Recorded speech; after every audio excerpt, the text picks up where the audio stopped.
Done is greater than perfect. So many people get caught up in this analysis paralysis, and it's got to be perfect. It's got to be this. It's got to be that. And it's like days turn into weeks, turn into months, turn into years, and nothing's happening. There's another great term I heard from Matt Morris, who's a famous, multi-millionaire, billionaire person I've met and spent a lot of time with. And he said, ignorance on fire is better than knowledge on ice. And I love it. I love that, dude. I'd rather be on fire, running around, doing stuff, and figuring it out as I go versus knowing everything and I'm just sitting on ice doing nothing with it. It really is being a master of your time and planning things out. What you're supposed to do, what I teach people to do, is take that 112 hours, take 10% of that first, which is 12 hours, and spend that 12 hours on yourself.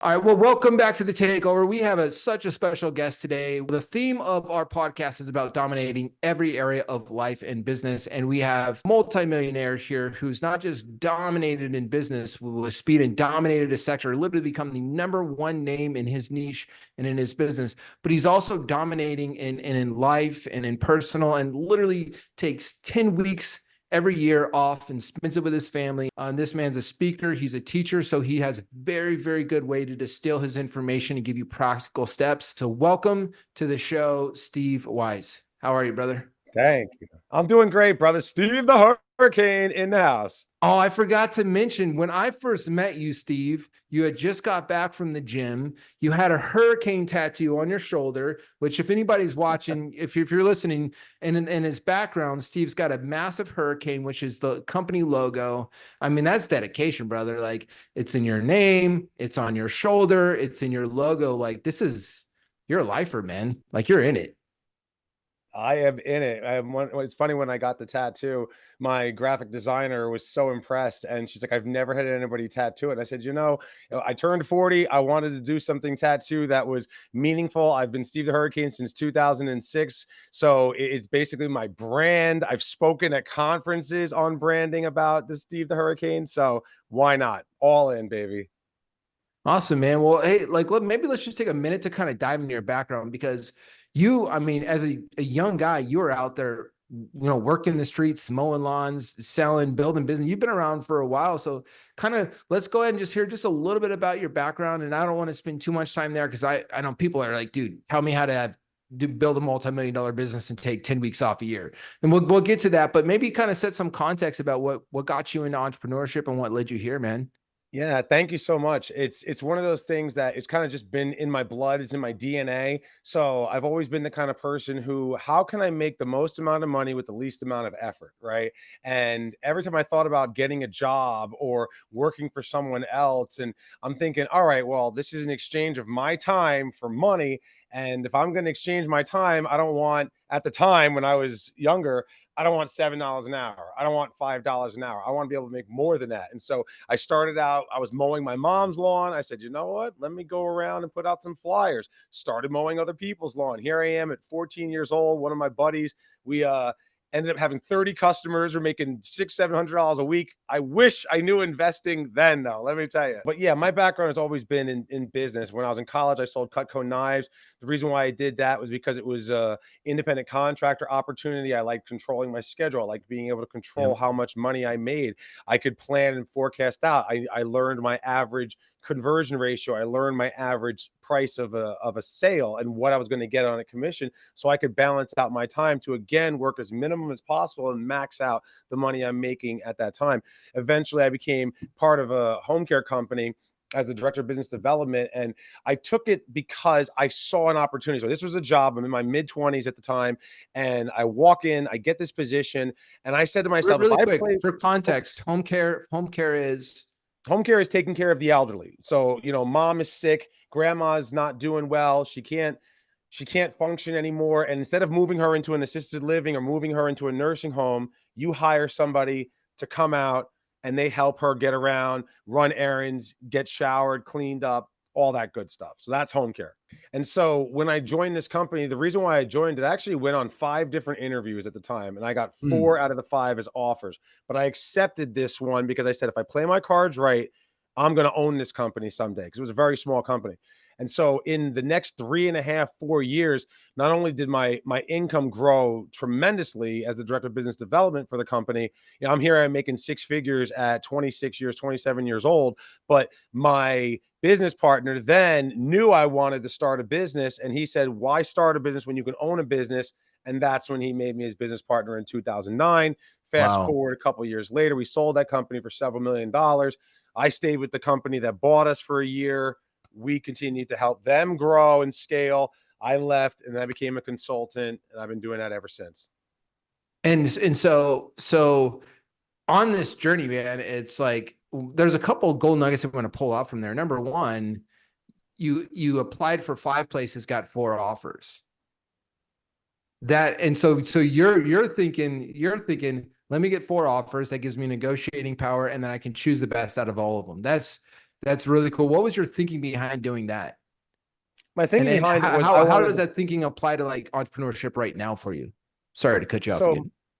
no worries. I speak so fast. So I gotta be my quick. thinking behind it was I wanted to find the right position. I did not want something that was going to be a dead end job. I didn't want something that was going to be like your standard job. I wanted something where there was a little bit of a base, but I had a lot of control again over how much I make. And the Yeah. commission side of it is where I was hungry. So that's where I came in with this one. I obviously got the 4 offers. When I accepted this particular one, I did leverage that to get a better base, but then came in and just crushed it and blew it up, and the rest is history.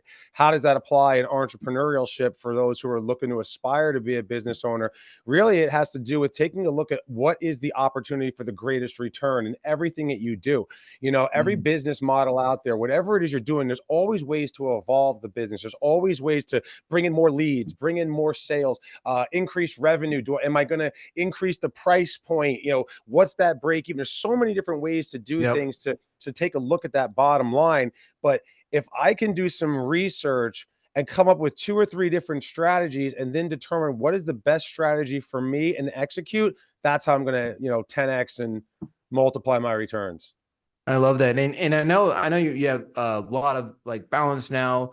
During these years, it from the outside, it sounds like you're hustle mode, like you're all the way on. Were you taking 10-week vacation years during this time, or was this a time for building? Tell me about that. So I got like a story here, right? And so what happened was I came into the business, all I had ever known was success. I'm a high 6-figure income earner. Life is good. You start a business though, and you expect to be successful right away, and it doesn't always go like that. Yeah. And so, here I am, we sell this company, I get all this money from the sale, and I'm living large. Well, what I could afford at the time, but beyond the means of what the company was doing. 2.5 years into it, I'm working 100 hours a week, didn't go on vacation. My marriage is falling apart. My relationship with my kids is falling apart. I had 3 kids at the time. They were all babies, but still, I didn't even know what their favorite color was. I didn't know Yeah. what their favorite food was and stuff that dad should know, right? And I'm just working, and I'm not generating the money that I'm used to making. And we're blowing through all the money from the sale of that company, minus like $20,000. I blew through. And I have a moment, this is where you see right here, trust in the Lord with all of your heart behind me. It's important to me because in that moment, I fell on my knees and I surrendered my life to God. I surrendered my life to Jesus, right? And the reason why it's so important that I did that, because in that moment, that's when I realized that it's more than me. The life is so much more than me. Life is so much more than money. Life is so much more than business. And it transformed me. Now, the long story short, I ended up getting a miracle. That month ended up being our greatest month in the history of the company up until that point. The day was September 2nd, 2014. Like I remember the day exactly. Whoa. Yeah, because Whoa. it changed my life, right? And Yeah. I surrendered, prayed, and everything, and gave it. And after that month, September of 2014, was my best month ever by 3 times the best month I ever had in that point. And so Then what you said the happened was, next month? yeah, that's September was the best month Unbelievable. ever. It was a Unbelievable. miracle. Unbelievable. Miracle. That's all I can say. But it changed me. And Yeah. when I got that miracle, I went from stop worrying about what I don't have, stop being frustrated Mm. about what's not going right, and start looking at what I do have and start Yes. appreciating what I do have. You know, personally, I have a wife, I have 3 children, I have my health. Those are that the people would die for that, right? There are people that pray for that, and I have that. Let me respect and treat those people right, and take care of myself, right? Business wise, I had 3 loyal, underpaid staff, right? Like they were loyal though. They were loyal. They would work hard. They knew they believed in me. They believed Mm, in the company. And so I started looking at their strengths, started looking at my strengths. And that's when yes. everything changed. I looked at my clients. Instead of complaining, I don't have enough clients. Let me love on the ones I do have. So I started loving on them. Their results started to skyrocket.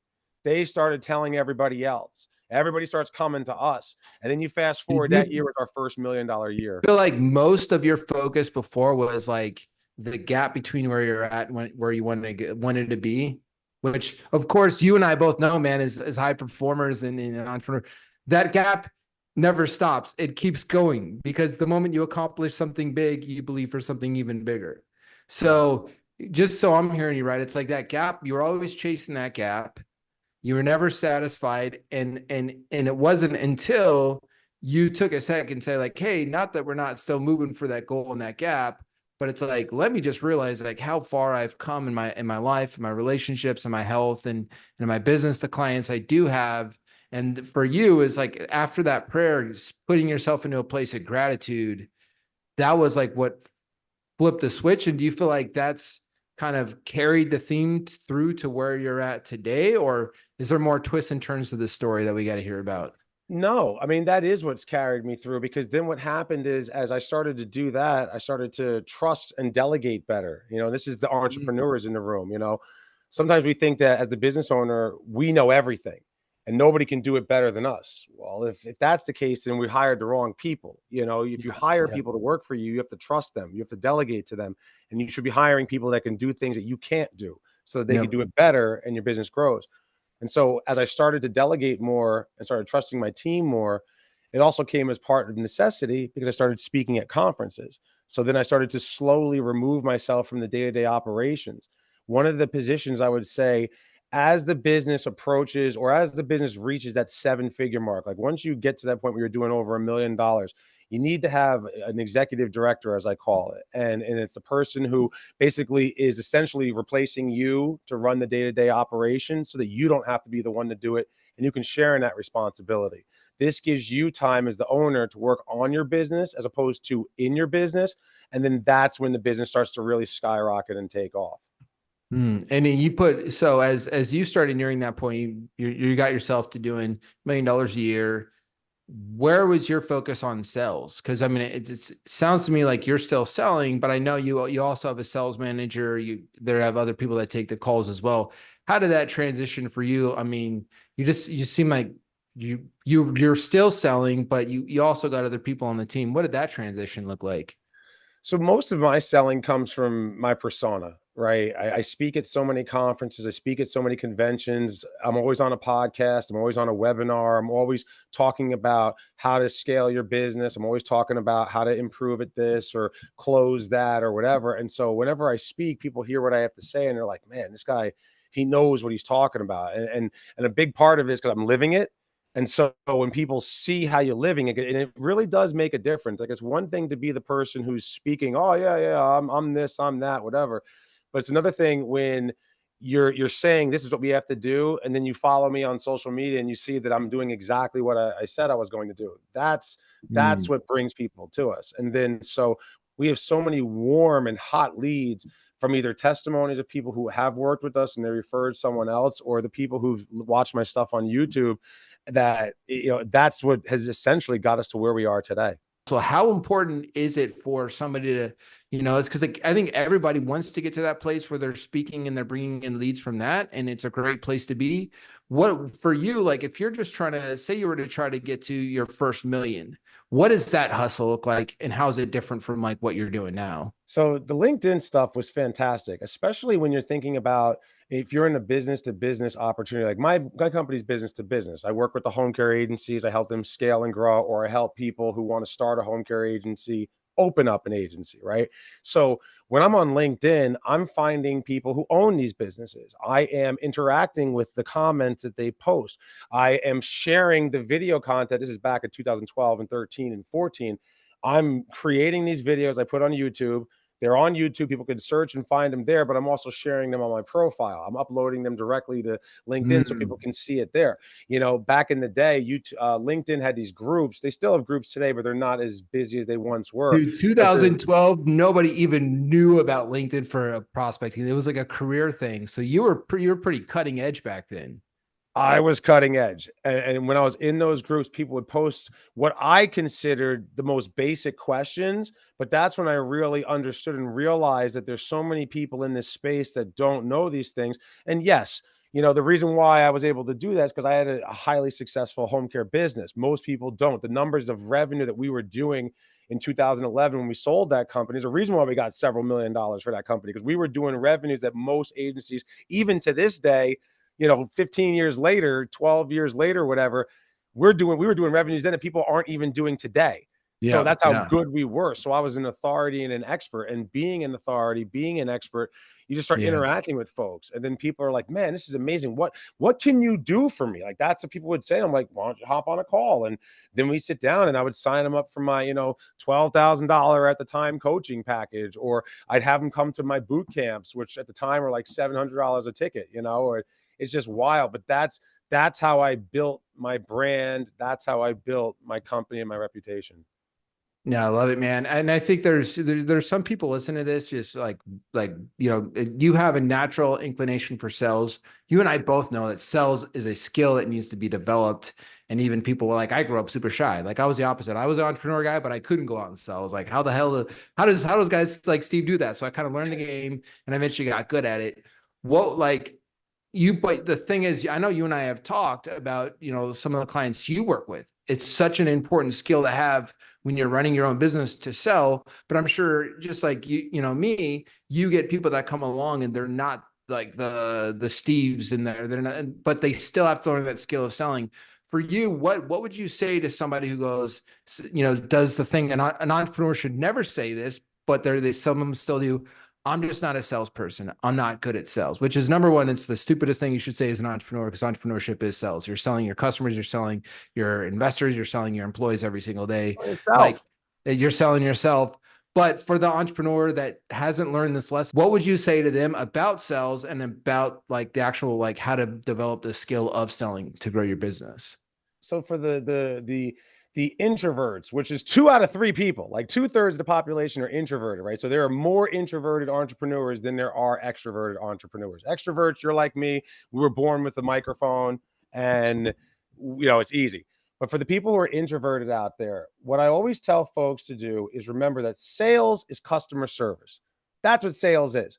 It's your Hmm. business. You all have a customer who's inquiring about services, and you should be able to explain to them what it is that you do and how you go about doing it.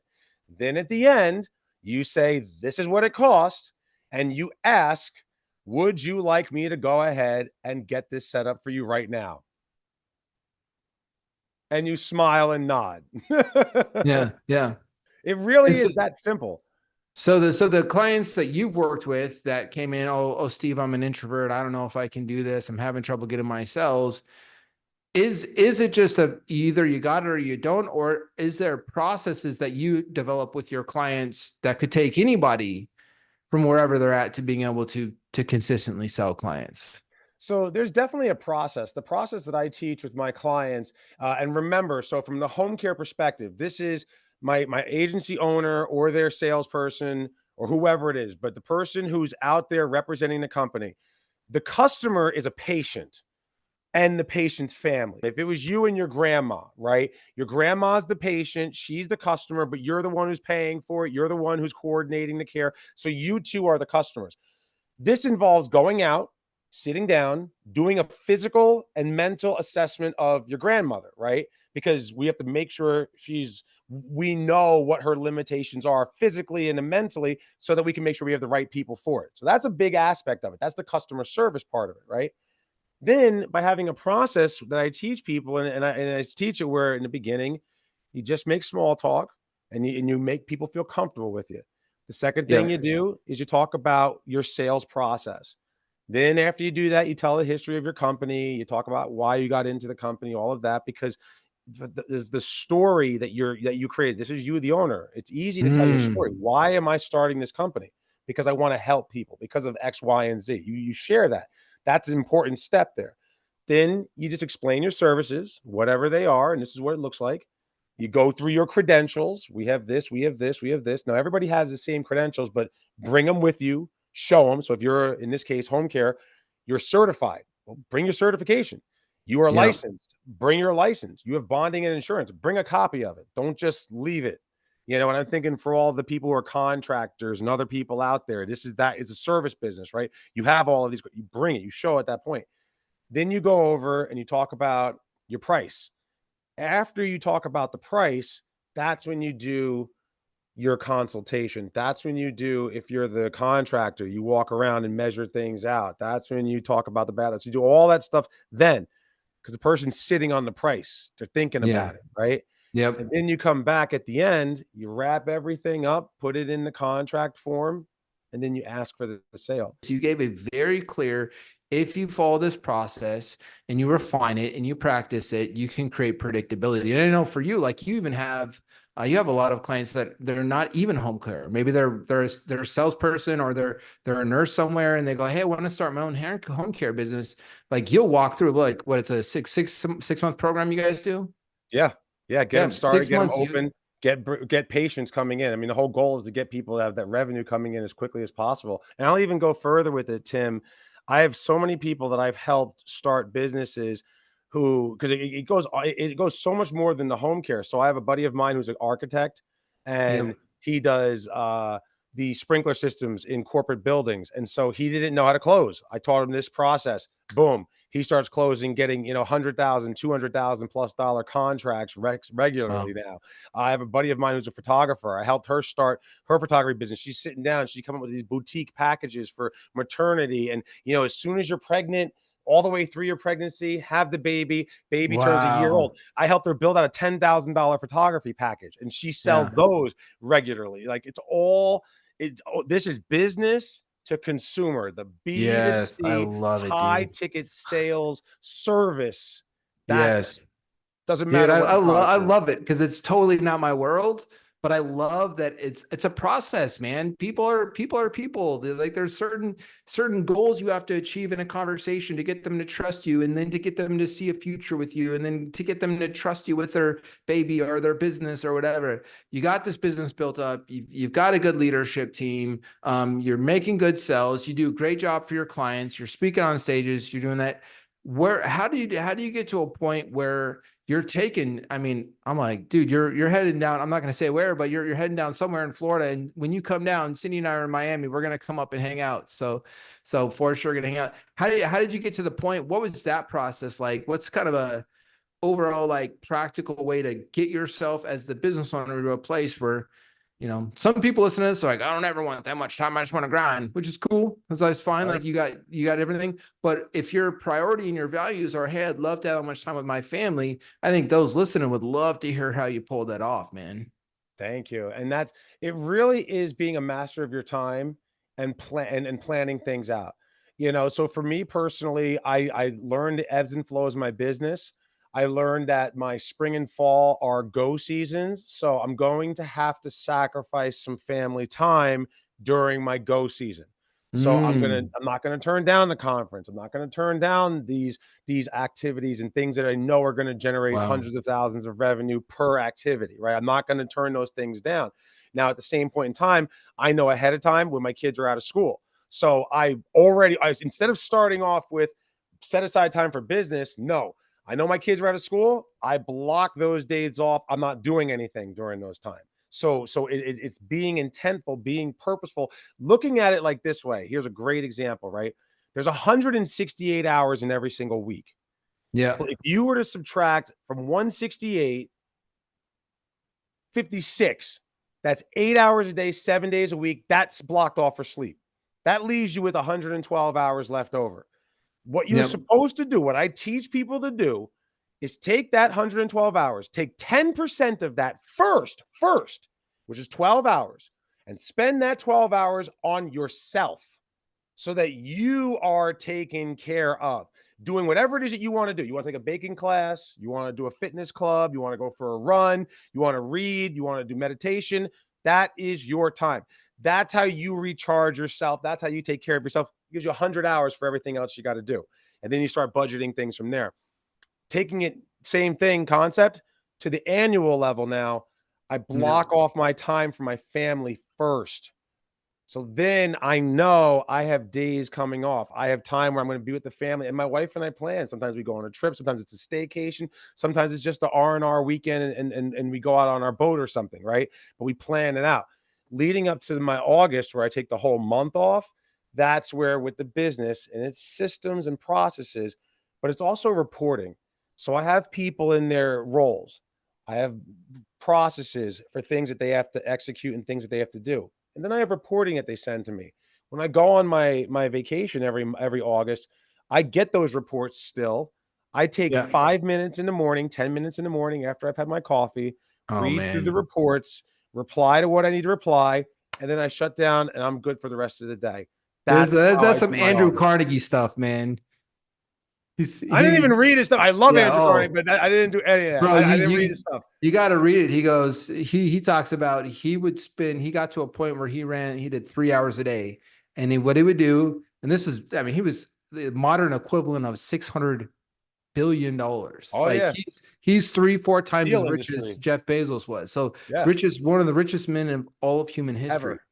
Ever. And he would have his lieutenants send him reports every day. He would spend the first hour reviewing the reports. He'd spend the next hour like talking about what he wanted to do. And he usually spent about 3 hours every morning. And then he spent the rest of his day, maybe he'd do a business lunch, but the rest of his day doing his own thing. And it sounds like you've gotten really good at that. Even for your time off, you're not completely disconnected, but you've got it dialed in so the strategy can keep running even when you're not there. Correct. And that's also there. And part of the reason why I do that 5-10 minutes to just skim through the reports and reply if I need to, I don't even have to do that, but that's also for my mental, right? Because as a business owner, when you're out of your business, you're freaking out, right? Your office is on fire and everything is burning down and you're just spending money and nothing's getting done. That's what we all think, right? So to keep myself so that I can relax, I check those reports, reply to what I need to reply, and then close down, and then I go and enjoy my day.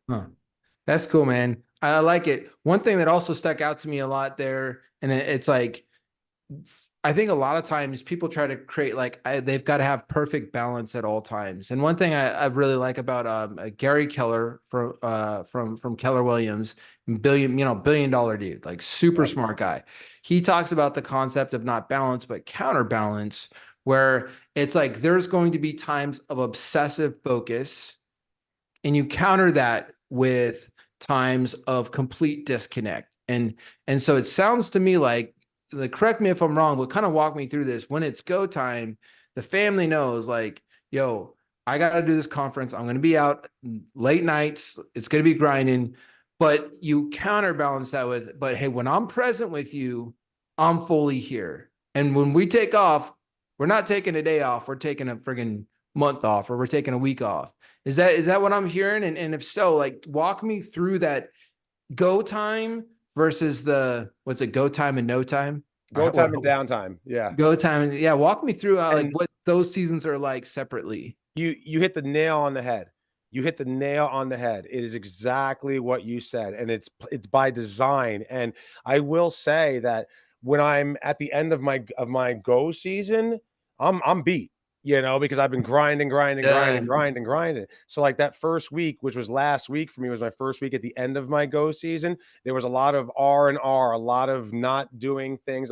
You may see a lot of stuff was posted last week. It was my company's 12-year anniversary last week. So you'll see a lot of stuff on social media, but I wasn't doing anything. I was recharging. I was getting back into fitness. I was putting good food in my body because traveling on the road limits it, all that stuff. That's what I was doing last week so that I can be able to have my summer work and be able to do the podcast and some filming and some other stuff and team building with my company, etc.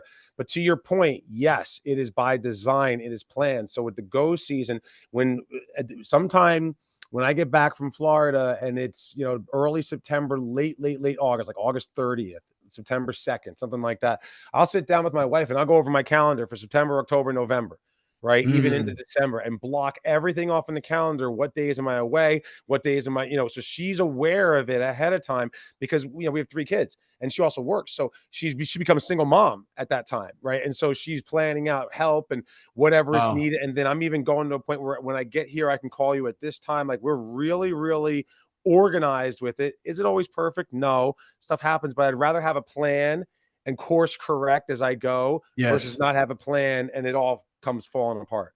Yeah. Yeah. Yeah.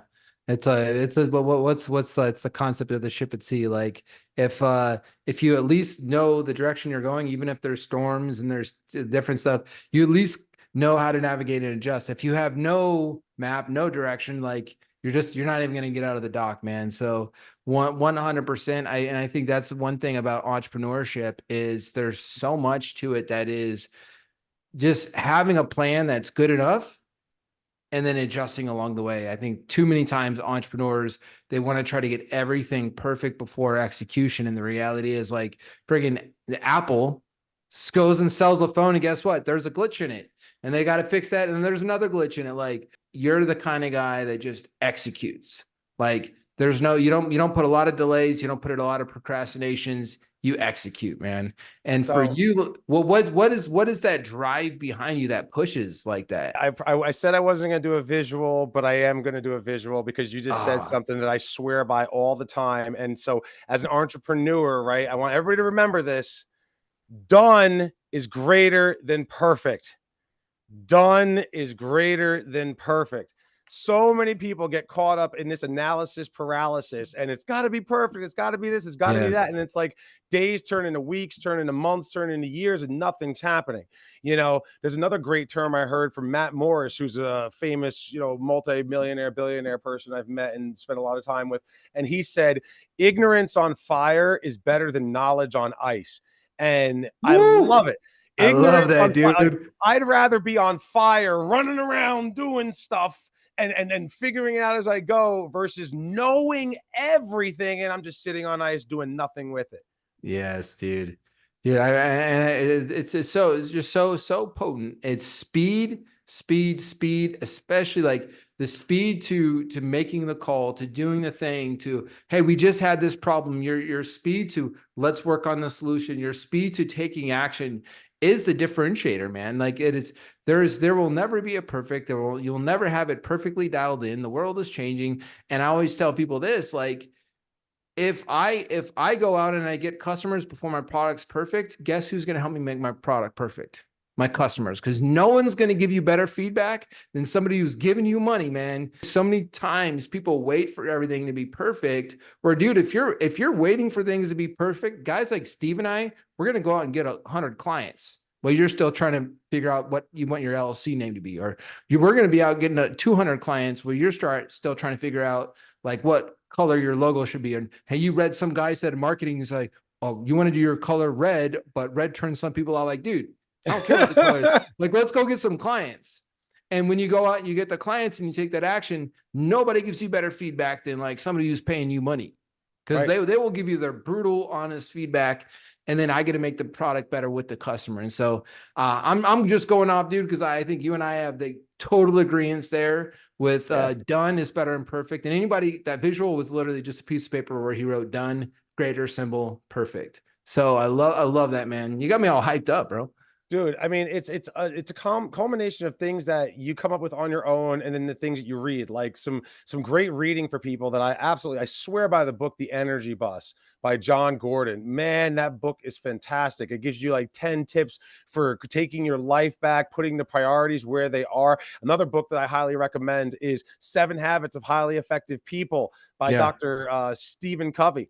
And I absolutely love that book, particularly its habit number 3, where he talks about using your time in quadrants of urgent and important things, not urgent, important things, urgent, not important things, and not important, not urgent things, and how to balance it out, and making sure that you're, Mm, something that is not urgent but important is my wife. Right. I mean, my wife is with me every single day. So it seems we can take her for granted. Well, that's why so many marriages end in divorce. Right. So wow. she is important, but it's not urgent. I spend the time, but I got to make the time with her because that is building into my marriage, and it's an investment return. My children are only going to be living in my house until they go off to college, and hopefully, and so they're living in my house for that little bit of time. I only have 18 years with them here. Even though I have that time, sometimes we put it as well, but I got to work Yes. and the urgent stuff. No, that's important. You got to invest time there because you get the return later on, and your kids are successful, and they grow and whatnot. And so everything, understanding that, and that's that Stephen Covey, The Seven Habits. I swear by that book. We got a lot covered here. So the practical, give me a couple more practicals of how when you're on go time, you've got a couple rules, but when you're off, when you're with your family, what does that look like? Are you still like answering emails as needed, or are you 100% there? What does that look like? So I'd say when I'm off and I do the month, when I'm off from my week here, a week there, spring break, winter break is 2 weeks, those are, I'm truly 100% off. When I do the 4 or 5 weeks, because I'll be going like July 25th, I'm not coming back until August 30th, right? So that's like 5 weeks almost. And so when I do that one, I will probably have 2 meetings that month with my executive director. I might have 2 phone calls that month with my director of business development, and that's it. And then the rest of it will be those checking those reports that come in and just glancing through them, making sure everything is okay. And if I need a question or whatever. So I'd say total in that 5 weeks, I'm probably going to put less than 15 hours of work in those 5 weeks. So let's do this, man. How can people get connected with you? And I know you have really two type of customers you work with. You work with people that already have home care companies. So if you're listening to this, Steve's literally the best of the biz. We're doing some work together on the back end, and I'll just tell you, this man walks with so much integrity, truly cares about his clients. So That's definitely, my number one core value, integrity.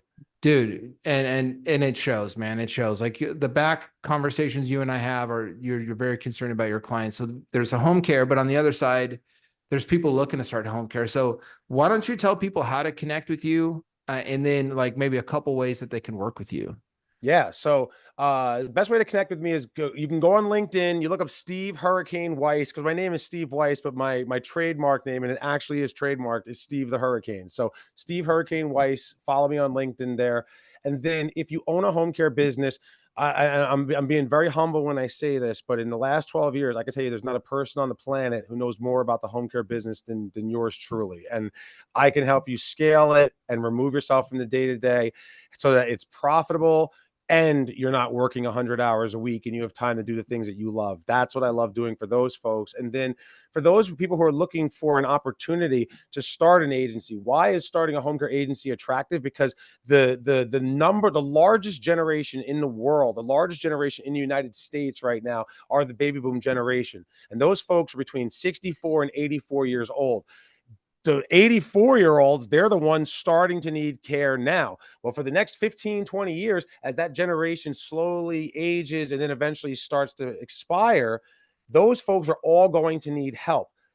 This is the if you're looking for a business that has longevity for the next 20, 30 years, being in something elder care is the way to go. When you think about, ways that you could make money, helping someone stay in the comfort of their home for the Wow. rest of their life. Talk about a rewarding way to give back. And there's people that are able to build 7, 8, 9 figure businesses on home. Wow. Oh Cool. yeah. Oh So yeah. I'm so working with so several 8 and 9 figure companies. So make sure go connect with Steve on LinkedIn, Steve the Hurricane Weiss. Connect with him, talk with his team. If you have home care, you got to work with this guy, number one. And if you don't, if most people listen to this are entrepreneurs, but we have a few people that are not entrepreneurs on here. If you are looking for a way to create a great business, connect with Steve, see what their team has to go. I know you guys are very, very low pressure. So if it's something that's a fit for what they can do, then you can walk them through certification, everything. Like they don't have to have any experience on any front, do they? Nope. We got you covered on it. We got all the training and everything. Homecareevolution.com. All right, my brother. Well, Steve, this has been absolutely fantastic. I think there's a lot of people that are going to listen through this a few times. Again, this was the Takeover, where domination is not a destination, it is a way of life. Stay winning.